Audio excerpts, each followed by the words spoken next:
Le jour du mariage de ma fille, j'ai trouvé ma photo à l'entrée avec un panneau « Ne le laissez pas entrer ». J'ai fait demi-tour et je suis parti en silence.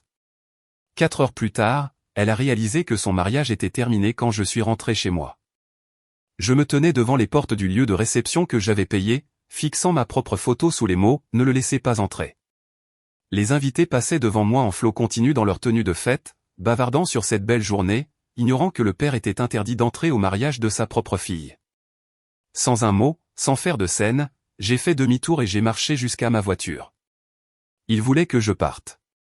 Ils allaient découvrir ce que mon absence signifiait vraiment. 4 heures plus tard, mon téléphone a commencé à sonner. À ce moment-là, il était bien trop tard. Avant de continuer, veuillez vous abonner pour rester informé de nos dernières histoires. Le parking du lieu de réception à la campagne était déjà plein. Des voitures élégantes étaient alignées en rangées soignées sous les tilleuls. Je me suis garé et je suis sorti en ajustant ma cravate. Mon cœur battait la chamade comme celui d'un écolier avant un examen. Le jour que nous préparions depuis des mois était enfin arrivé. « Oh, regarde qui est là !» lança une voix familière. Andrew, le collègue de ma fille, se dirigeait vers le parking avec sa femme. Quelque chose d'étrange passa sur leur visage. De la surprise? De l'embarras? Mais ils ont rapidement souri. « Attendez, vous êtes venu finalement » dit la femme d'Andrew, sa voix un peu trop enjouée. « Je pensais qu'Emma avait dit que vous ne vous sentiez pas bien. » « Pas bien, j'ai ri. C'est le jour du mariage de ma fille. Je ne manquerais ça pour rien au monde. » Ils ont échangé à nouveau ce regard, plus long cette fois. Le père de la mariée est nerveux, demanda Andrew, changeant clairement de sujet. Absolument terrifié, admis-je avec un petit rire, passant la main dans mes cheveux. 5 000 rien que pour les fleurs, et j'ai encore peur de trébucher en la conduisant à l'hôtel. Ah oui. Les fleurs, murmura sa femme. Eh bien, vous êtes superbe. J'ai aperçu ma belle-sœur près de l'entrée, élégante en bleu marine, consultant son téléphone. Quand elle a levé les yeux et m'a vu, son expression s'est figée un instant avant qu'elle ne me fasse un signe de la main. Quelque chose n'allait pas, mais le trac du mariage rend tout le monde un peu bizarre, n'est-ce pas? Je devrais y aller, dis-je à Andrew. Je dois vérifier si le groupe est bien installé. Vous savez comment sont les musiciens? Bien sûr. Évidemment, hocha-t-il rapidement la tête. On se voit à l'intérieur. Je me suis dirigé vers l'entrée principale, mon esprit parcourant la liste de contrôle. Fleurs, vérifié. Groupe, espérons-le, vérifié. Le photographe devrait être en train de s'installer. L'acompte du traiteur que j'avais versé la semaine dernière avait intérêt à nous avoir garanti ces amuse-gueules au crabe. Emma les avait spécifiquement demandés. Le lieu était magnifique, exactement ce dont Emma avait rêvé. Des drapés blancs partout, des guirlandes lumineuses tendues entre des chênes centenaires, une piste de danse qui avait coûté plus cher que ma première voiture. Chaque détail parfait, chaque dépense justifiée. C'était le jour de ma petite fille. L'agent de sécurité s'est avancé alors que j'approchais de la porte menant à la zone de la cérémonie. « Excusez-moi, monsieur. Puis-je voir votre invitation ?» Une invitation, ai-je répété, sortant mon téléphone pour montrer la conversation de groupe familial avec tous les détails du mariage. Je suis le père de la mariée. L'expression de l'agent n'a pas changé. Professionnel, poli, impassible. Je suis désolé, monsieur, mais je dois voir une véritable invitation. Ce sont mes instructions. Un rire a jailli de ma poitrine. C'était sûrement une sorte de malentendu. Écoutez, j'ai payé pour tout ça. Le lieu, les fleurs, le groupe, tout. Ce doit être une erreur. Monsieur, si vous pouviez juste vous mettre de côté un instant. Le deuxième agent a fait un geste vers une petite table près de la porte où un dossier était ouvert. Et c'est là que je l'ai vu. Mon propre visage me fixant depuis une photo imprimée, attachée avec un trombone à ce qui ressemblait à une liste d'invités. En dessous, en lettres capitales nettes, ne pas autoriser l'entrée sous aucun prétexte. Le monde est devenu très silencieux autour de moi. Le bavardage des invités qui arrivaient, le son lointain du quatuor à cordes qui s'échauffait, le bruissement des feuilles au-dessus de ma tête, tout s'est estompé en un bourdonnement sourd. Il doit y avoir une erreur, ai-je dit. Mais alors même que les mots quittaient ma bouche, je savais qu'il n'y en avait pas. La photo était récente, prise au barbecue familial du mois dernier. Quelqu'un avait planifié ça. Je suis désolé, monsieur, mais ce sont nos instructions de la part de la famille de la mariée. Mes mains étaient étonnamment stables alors que je sortais mon téléphone et composais le numéro d'Emma. Ça a sonné une fois, 2 fois. Papa. Sa voix était haletante, lointaine. Le chaos du jour du mariage. Emma, ma chérie, il semble y avoir une confusion à l'entrée. La sécurité ne veut pas me laisser entrer. Ils ont ma photo ici 10 ans. Ah, juste ça. Oh. Comme si elle attendait cet appel. Qu'est-ce que tu veux dire par A? Emma, qu'est-ce qui se passe? Un silence qui s'était étiré trop longtemps. En arrière-plan, j'entendais des voix.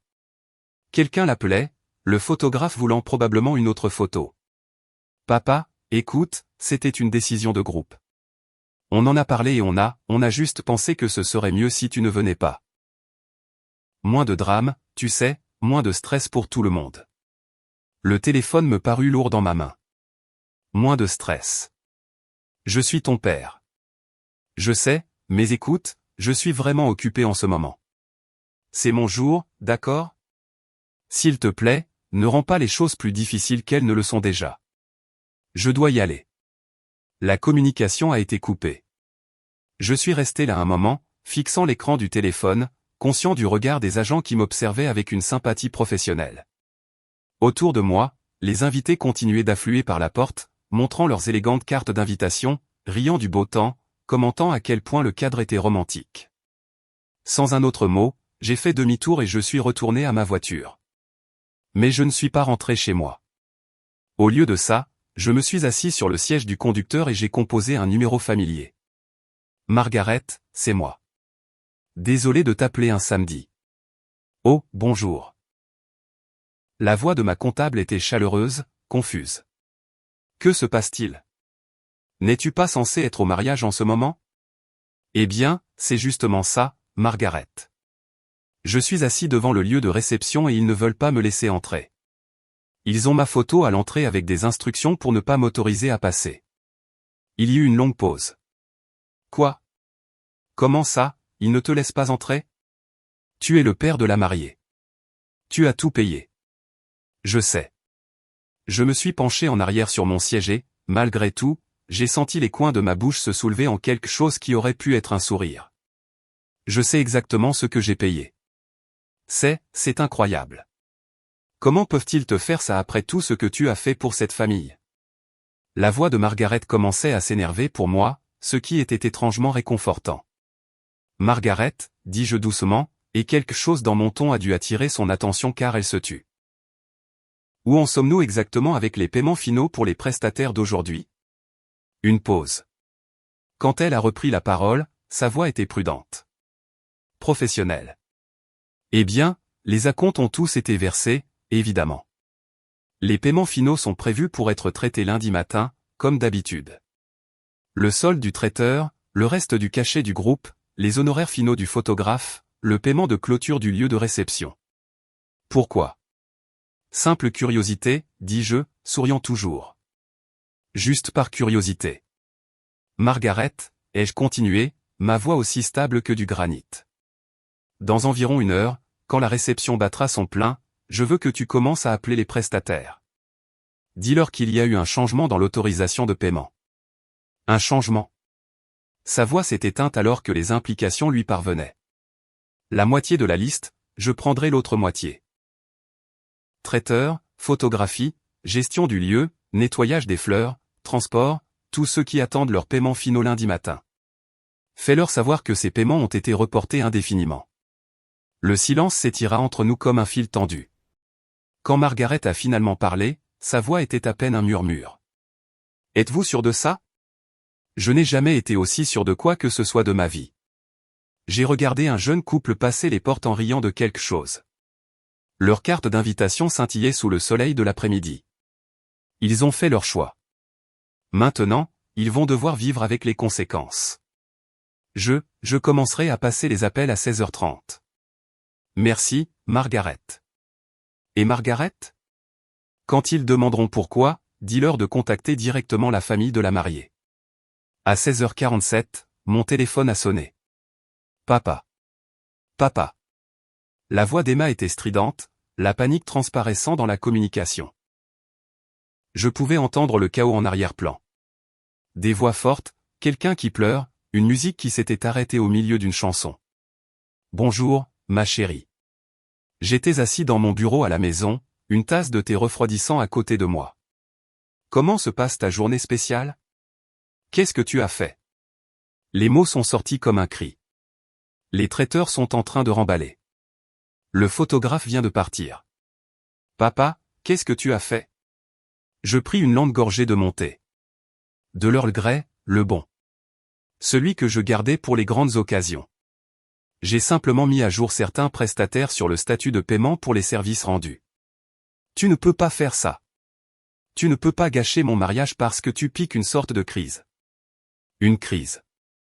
Le mot flottait dans l'air entre nous comme de la fumée. J'ai senti quelque chose de froid et de précis s'installer dans ma poitrine. Pas de la colère, pas de la peine, mais quelque chose de bien plus dangereux.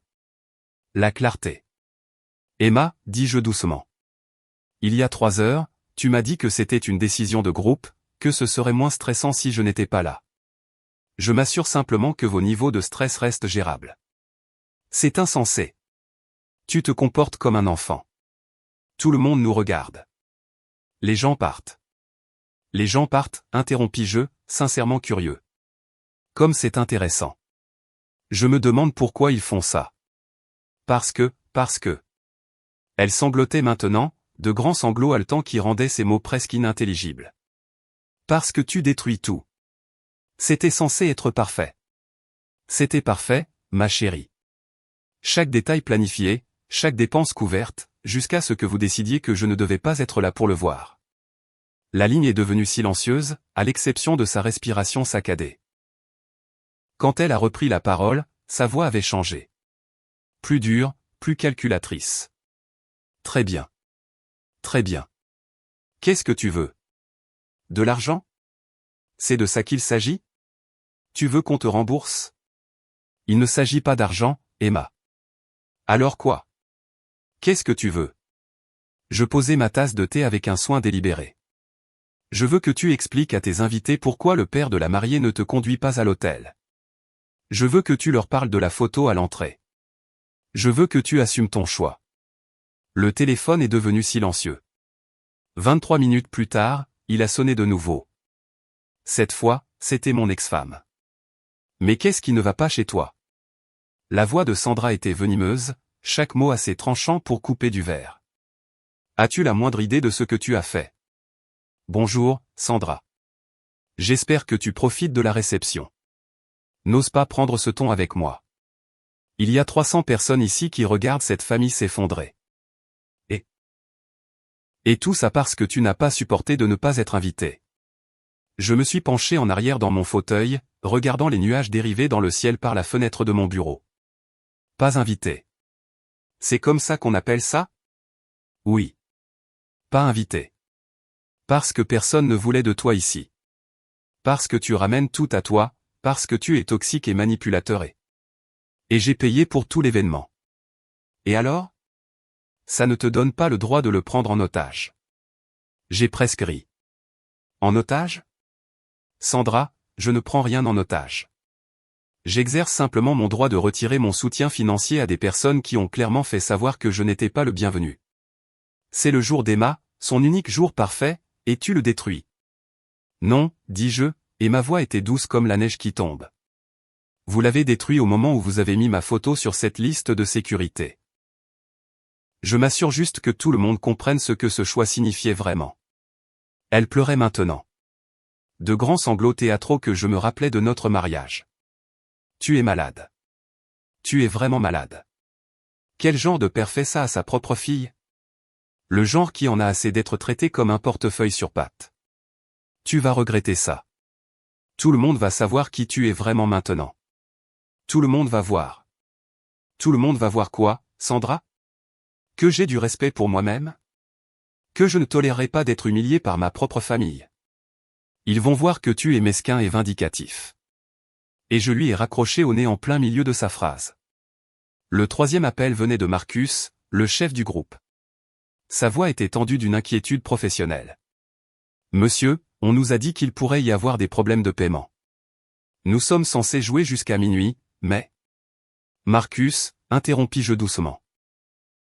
Vous amusez-vous bien au mariage? Monsieur, je... Quoi? Question simple. Vous amusez-vous? La famille vous traite-t-elle bien? Il y eut une pause. Eh bien, pour être honnête, monsieur, c'est un peu chaotique. La mariée n'arrête pas de pleurer. Il y a une sorte de drame familial. Et franchement, l'atmosphère est toxique. Je ne dirais pas toxique, mais tendue.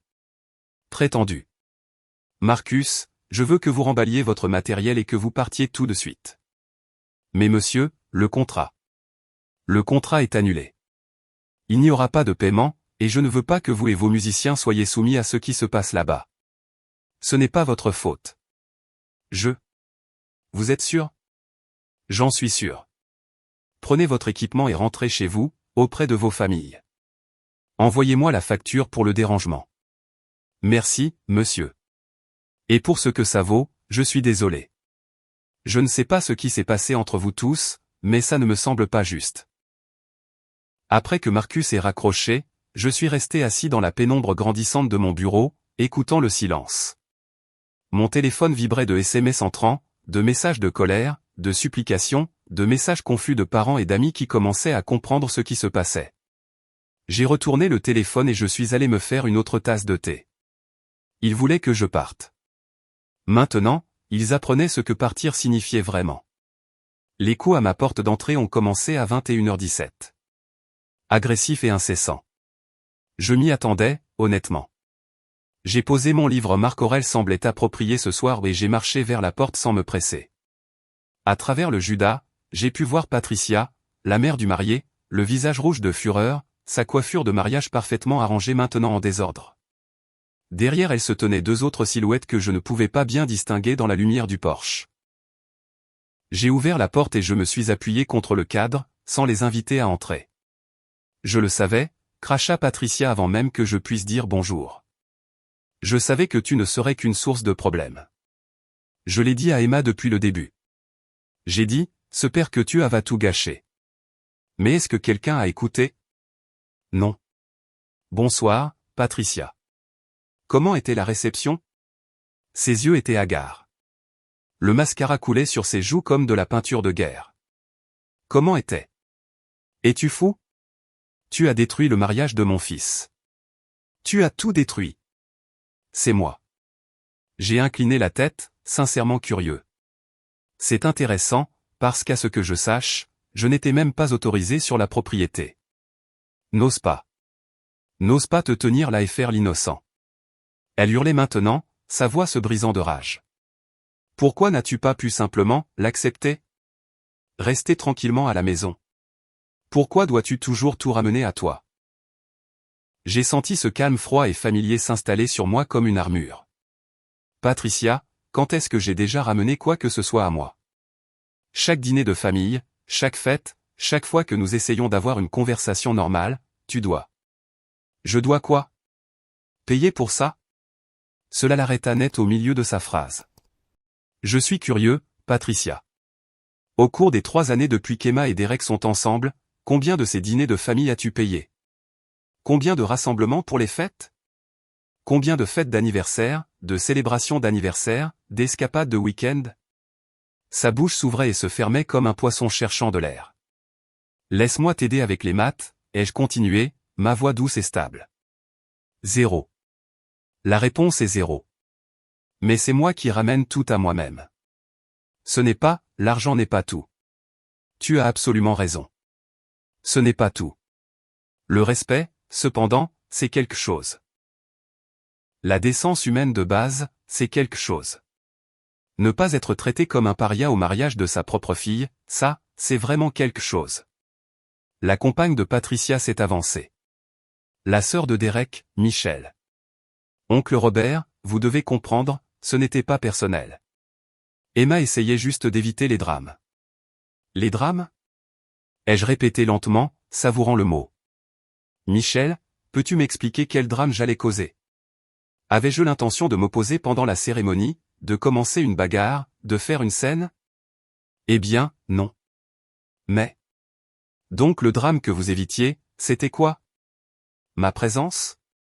La vue de moi conduisant ma fille à l'hôtel? Le risque que quelqu'un se souvienne qui a réellement rendu ce mariage possible? Patricia retrouva sa voix, vicieuse et tremblante. Tu penses que l'argent te donne le droit de tout contrôler?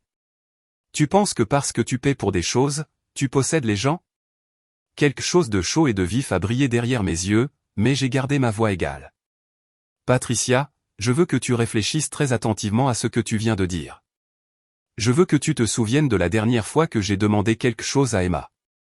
La dernière fois que j'ai exigé qu'elle fasse quelque chose parce que j'avais payé pour ça. La dernière fois que j'ai utilisé l'argent comme moyen de pression sur qui que ce soit dans cette famille. Silence. Tu réfléchis encore? Laisse-moi t'aider. La réponse est jamais.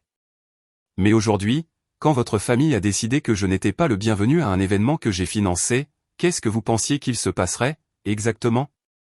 Imaginiez-vous que j'allais simplement sourire et continuer à payer? Pensiez-vous que j'enverrais mes vœux dans un chèque? Tu détruis leur vie. A crié Patricia. Ils reçoivent des appels de créanciers. Le lieu de réception menace de poursuivre en justice. Tu les ruines. Je ne ruine personne, dis-je doucement. Je cesse simplement de cautionner des gens qui me traitent comme un déchet. Il y a une différence. Michel pleurait maintenant. Des larmes silencieuses qui la faisaient paraître plus jeune. Mais il vous aime. Emma vous aime. Elle avait juste peur. Peur de quoi? Peur que vous soyez déçus. Peur que vous jugiez leur choix. Peur que vous essayiez de prendre le contrôle comme vous le faites toujours. Elle s'est reprise, mais trop tard. Comme je le fais toujours quoi, Michel? Rien. Je ne voulais pas. Non. S'il te plaît, termine ta pensée. Comme je prends toujours le contrôle. C'est ça que payer pour tes frais de scolarité était. Prendre le contrôle? Et quand j'ai co-signé le prêt auto de Derek quand aucune banque ne voulait de lui? Prendre le contrôle? Quand je vous ai donné à tous la compte pour la maison. C'était prendre le contrôle, aussi? Le porche est tombé silencieux, à l'exception de la respiration saccadée de Patricia. Vous voulez savoir à quoi ressemble prendre le contrôle? Ai-je continué? Prendre le contrôle, c'est prendre des décisions sur qui peut ou ne peut pas assister à un mariage sans consulter la personne qui l'a rendu financièrement possible. Prendre le contrôle, c'est mettre la photo de quelqu'un sur une liste noire de sécurité. Prendre le contrôle, c'est s'attendre à une générosité continue de la part de quelqu'un que vous venez d'humilier publiquement. Je reculai et commençai à fermer la porte. Attendez. Patricia s'est élancée vers l'avant. Attendez, s'il vous plaît. On peut arranger ça. On peut trouver une solution. Ne laissez pas l'orgueil détruire cette famille. Je m'arrêtai, la regardant à travers l'entrebâillement de la porte. Patricia, mon orgueil n'est pas ce qui détruit cette famille. Mon orgueil est la seule chose qu'il me reste. La porte se referma avec un déclic final. Je me suis réveillé le dimanche matin avec 17 appels manqués et 43 SMS non lus. Mais c'est la notification Facebook qui m'a fait attraper mon café en premier. Emma avait publié à 4h07 du matin.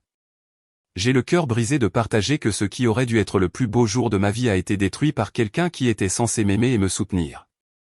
Quand on ne supporte pas de ne pas être le centre de l'attention pour une seule journée, quand on est prêt à saboter le mariage de sa propre fille par dépit, je n'ai même pas les mots.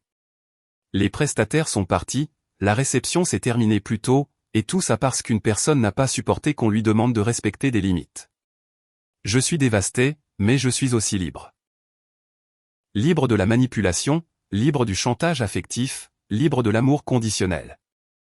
À tous ceux qui sont restés et nous ont aidés à sauver ce que nous pouvions de la soirée, merci. Vous m'avez montré ce qu'est une vraie famille.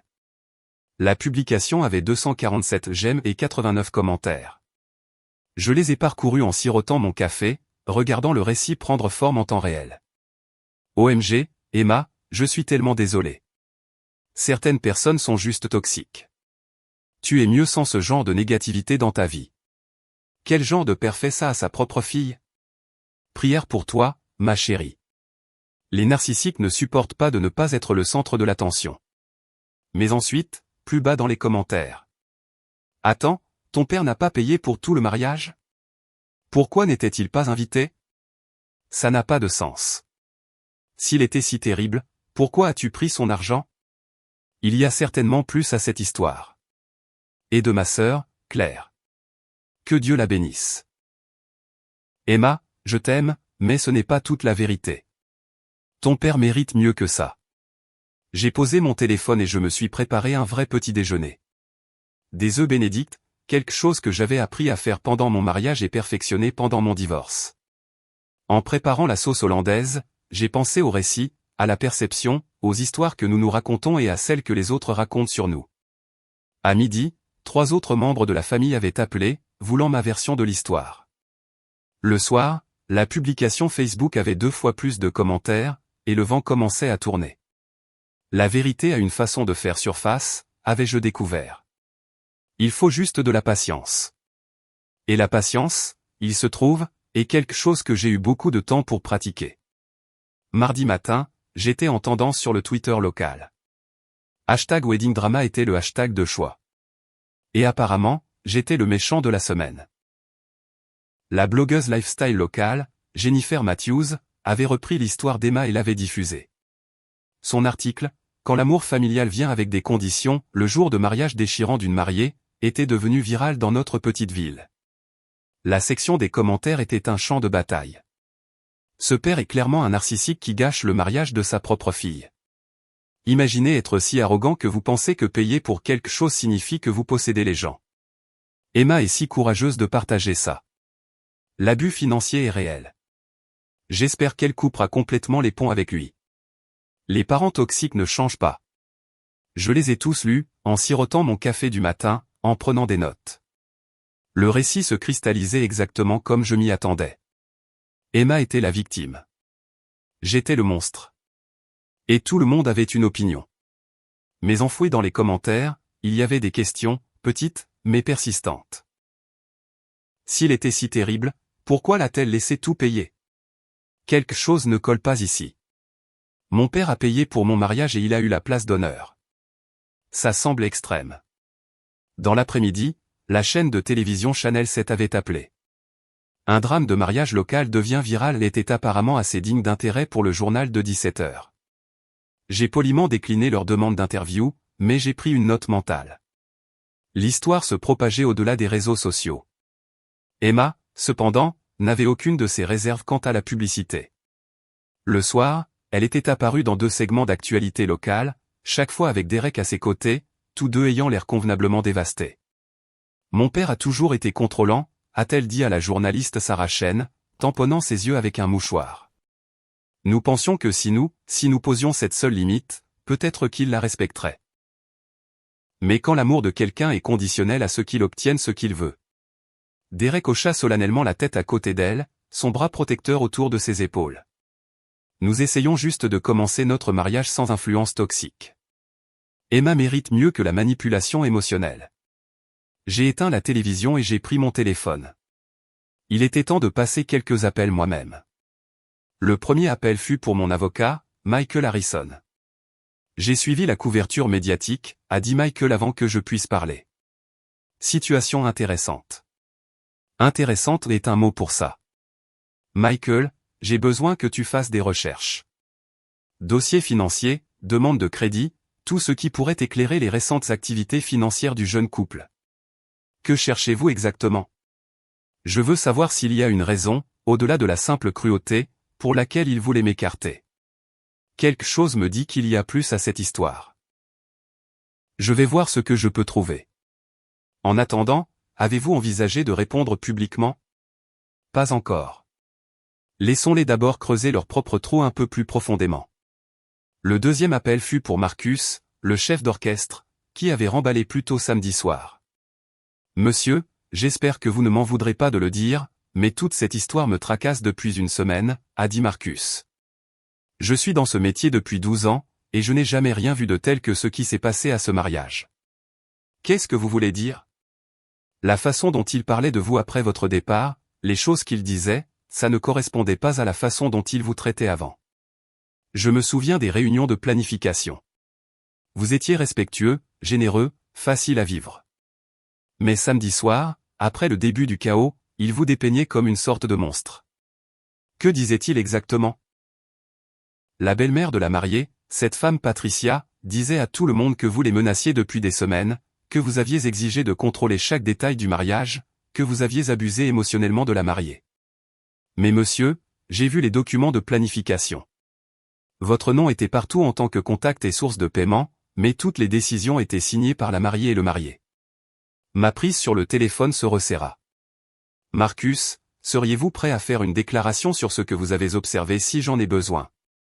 Oui, monsieur. Ce qui vous est arrivé n'était pas juste. Mercredi a apporté plus de couverture médiatique et un appel surprise de la sœur de mon ex-femme, Linda. Robert, je dois te dire quelque chose. La voix de Linda était tremblante, nerveuse. À propos de ce qui s'est vraiment passé avant le mariage. J'ai posé mon journal. Je t'écoute. J'étais chez Sandra mardi dernier. Emma et Derek étaient là, avec Patricia et son mari. Ils planifiaient quelque chose. Ils planifiaient quoi? Ils avaient des documents de prêt, Robert. Derek a été approuvé pour un prêt commercial important. Quelque chose à propos de la création d'une société de conseil. Mais la banque voulait une garantie supplémentaire ou un co-signataire avec des actifs substantiels. Les pièces du puzzle ont commencé à s'emboîter dans mon esprit comme les gorges d'une serrure.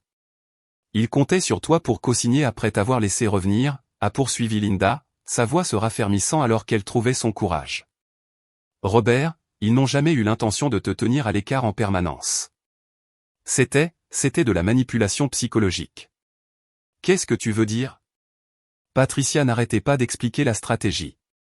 Elle disait que c'était de la psychologie parfaite.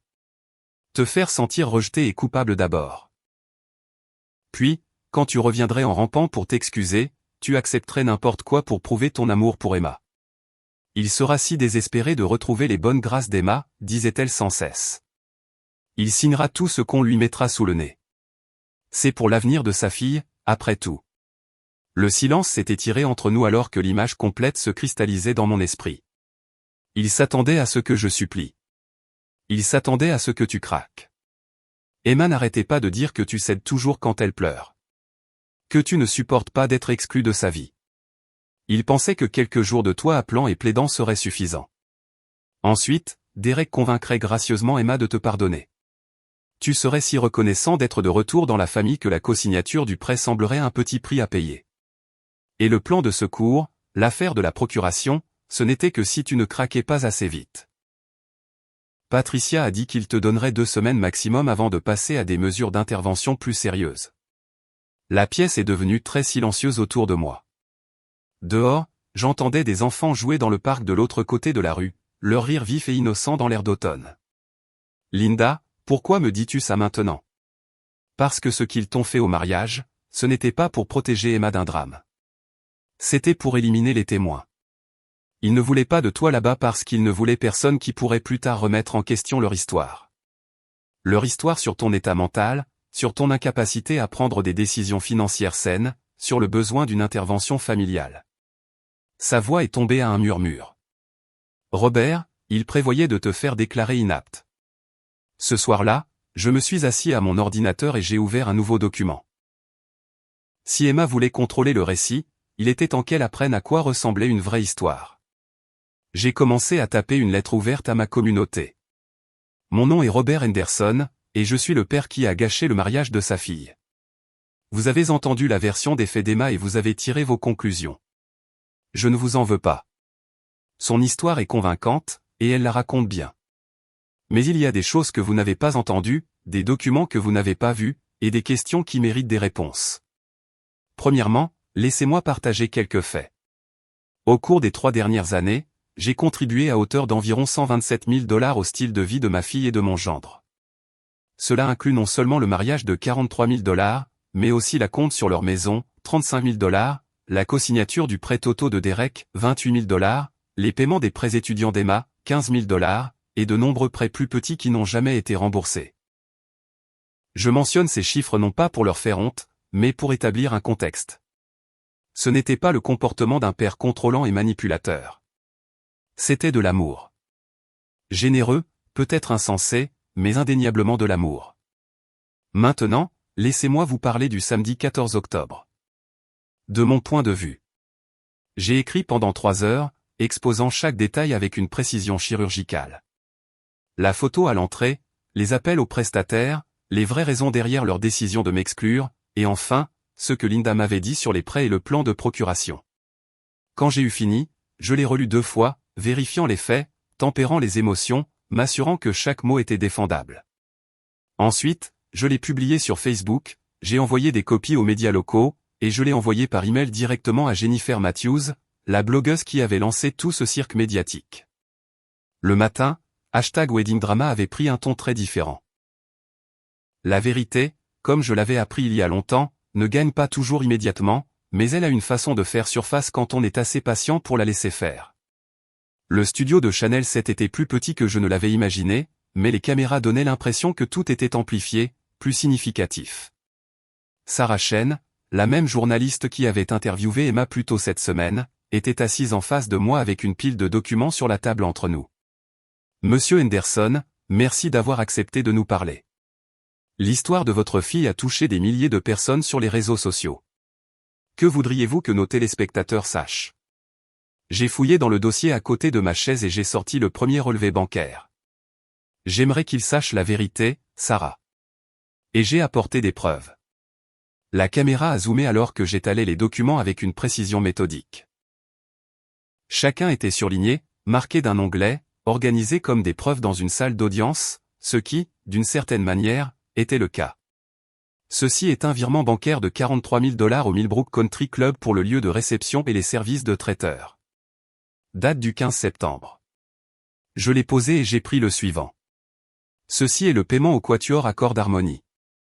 3500 $. Voici la compte du photographe. 2500 $. Les fleurs, le gâteau, le transport, tout. Sarah se pencha en avant, étudiant les documents. Et votre fille vous a autorisé à effectuer ces paiements? Non, pas autorisé. Elle m'a supplié. Voici un échange de messages du 12 août. Je lui ai tendu mon téléphone ouvert sur les messages. Emma demandant si je pouvais aider avec la compte du lieu parce que leurs économies n'étaient pas suffisantes. En voici un autre du 20 août.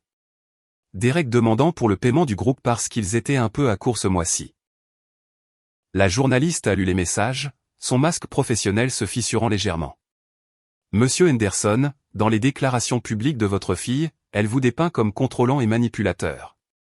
Comment répondez-vous à cela? J'ai senti ce calme froid et familier s'installer sur moi. Sarah, je veux que vous regardiez à nouveau ces relevés bancaires. Regardez les dates, les montants, la fréquence. Si j'essayais de contrôler Emma et Derek, n'aurais-je pas réellement contrôlé quelque chose, fait des demandes, posé des conditions? Où sont mes exigences, mes ultimatums? Qu'est-ce que vous voulez dire? Je veux dire, montrez-moi un seul exemple, un email, un SMS, un témoin où j'ai utilisé l'argent pour forcer ma fille à faire quoi que ce soit. Montrez-moi où j'ai dit un jour fais ça ou je ne paierai pas pour ça. Parce que j'ai cherché, et je ne trouve pas. J'ai sorti un autre dossier. Ce que je peux trouver, c'est ça. 3 ans de soutien financier inconditionnel. Des paiements de voiture quand le crédit de Derek était fichu. De l'aide pour les prêts étudiants quand le travail d'Emma a échoué. De l'argent pour les courses quand ils étaient entre deux paix. Des cadeaux de Noël. Des fêtes d'anniversaire. Des fonds pour les vacances. Tout donné librement, sans condition, sans contrat, sans reconnaissance de dette. Sarah prenait des notes maintenant, son instinct de journaliste s'activant clairement. Donc, quand votre fille dit que vous êtes financièrement abusif, j'aimerais qu'elle définisse ce terme. Parce que de mon point de vue, l'abus financier consisterait à menacer de couper les vivres à quelqu'un à moins qu'il ne se plie à vos exigences.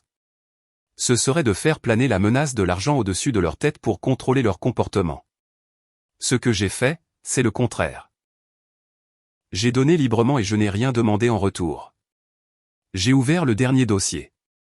Sauf, apparemment, un respect humain de base. Les documents de ce dossier étaient différents. Des emails imprimés, des captures d'écran, des relevés téléphoniques.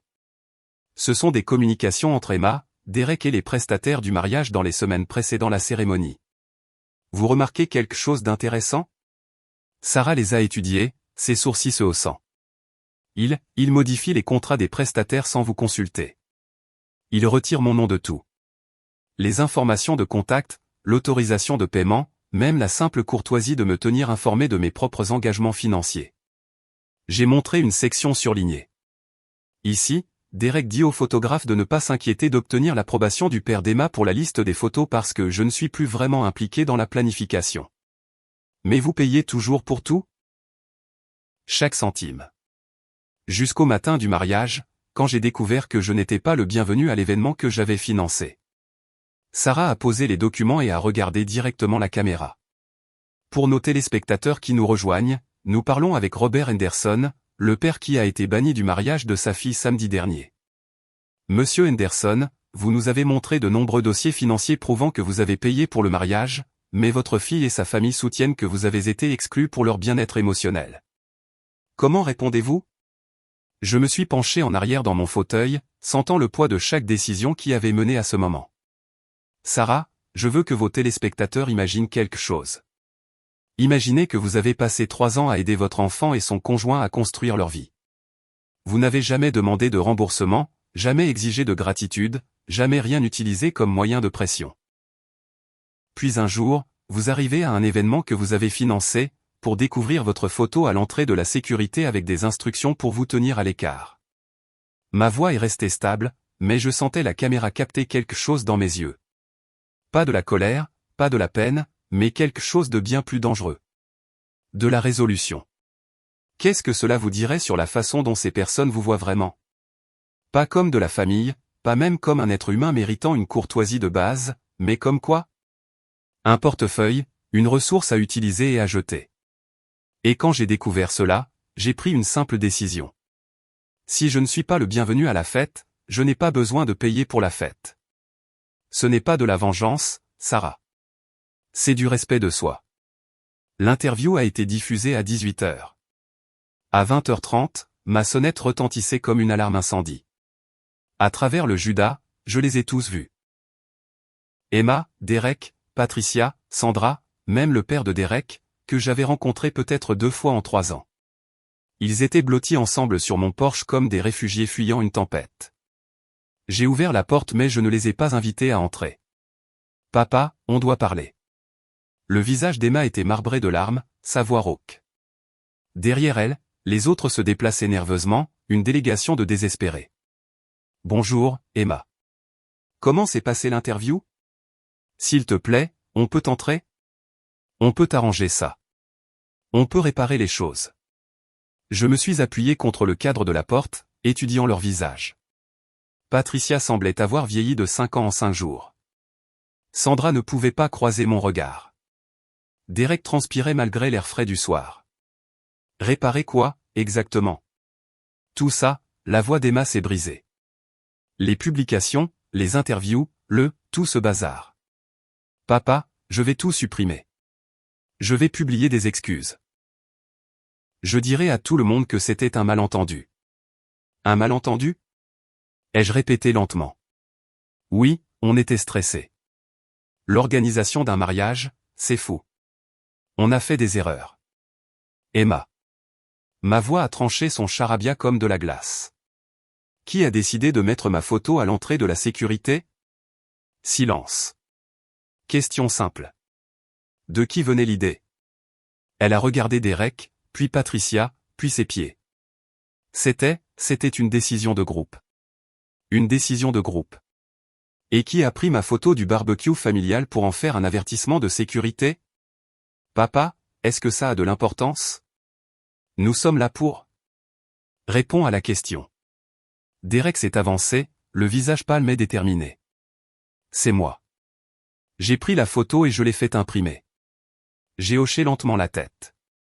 Merci pour ton honnêteté, Derek. Maintenant, Emma, de qui venait l'idée des demandes de prêt qui nécessitaient ma co-signature? La couleur a quitté son visage. Comment as-tu? De qui venait l'idée? Papa, on peut expliquer ça. On allait en parler après le mariage, quand tout le monde serait heureux et ému et reconnaissant et malléable. Je les ai regardés chacun leur tour. Vous me vouliez briser d'abord, humilier, désespéré de retrouver vos bonnes grâces.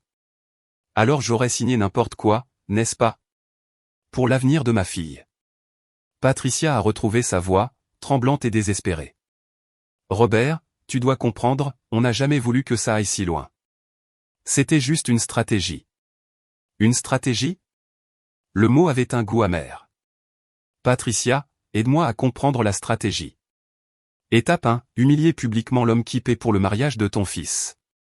Étape 2, attendre qu'il rampe. Étape 3, exploiter son désespoir. C'est à peu près ça? Ça ne devait pas se passer comme ça. Emma sanglotait maintenant, de grands sanglots haletants. Tu étais censé m'appeler. Tu étais censé être contrarié et demander ce que tu avais fait de mal.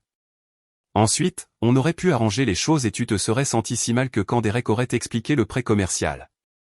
J'aurais signé sans lire les conditions. C'est pour notre avenir, pour tes petits-enfants. Papa, l'entreprise de Derek pourrait nous faire vivre pendant des décennies, mais nous avons besoin d'un capital de départ, et les banques veulent des garanties, et tu es le seul qui. Qui quoi, Emma?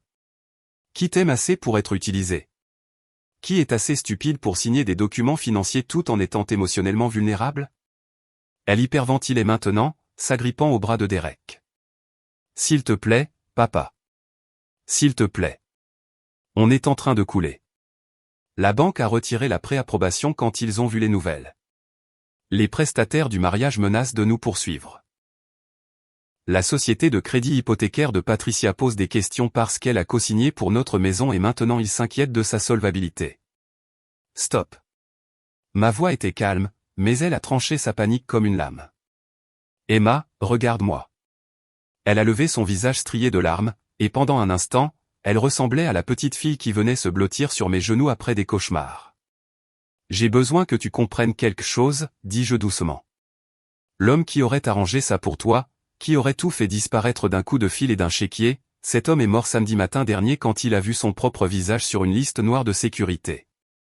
Papa, s'il te plaît. La personne qui se tient ici maintenant est quelqu'un de différent. Quelqu'un qui a appris que l'amour sans respect n'est pas de l'amour du tout. C'est de l'exploitation. Je reculai et commençai à fermer la porte. Attendez. Derek s'était lancé, comme si le désespoir le rendait audacieux. Qu'est-ce que vous voulez? De l'argent? Des excuses? Dites-nous ce que vous voulez. Je m'arrêtai, regardant cet homme qui m'avait pris ma fille, qui avait aidé à planifier mon humiliation, qui transpirait maintenant à grosses gouttes alors que son avenir soigneusement construit s'effondrait autour de lui. Derek, je ne veux rien de toi. C'est ça le truc. Pour la première fois en 3 ans, je ne veux absolument rien de vous tous. Mais nous sommes une famille, a hurlé Emma. Non, dis-je doucement. La famille ne met pas les photos des leurs sur des listes noires de sécurité. La famille ne complote pas de campagne de manipulation psychologique. La famille ne traite pas l'amour comme une transaction commerciale. Je les ai regardés une dernière fois. Vous vouliez que je parte, vous vous souvenez? Considérez votre vœu comme exaucé. La porte se referma avec un léger déclic, et j'ai éteint la lumière du porche. Derrière moi, la maison était silencieuse et mienne. Pour entendre l'histoire suivante, cliquez sur la case à gauche. Et comme toujours, merci d'avoir regardé.